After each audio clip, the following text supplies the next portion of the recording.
Iniciatívu, aby sa občania Slovenskej republiky skladali na dlhu Luníka 9, som na začiatku bral ako veľmi nepodarený vtip.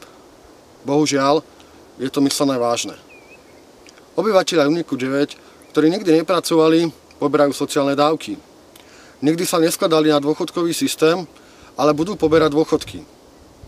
Pracujúci ľudia z celého Slovenska, ktorí pracujú a skladajú sa im na sociálne dávky a budú sa im skladať na dôchodky, sa im majú skladať ešte na ich dlhy, ktoré sú spôsobené ich asociálnym spôsobom a postojom k životu a k hodnotám.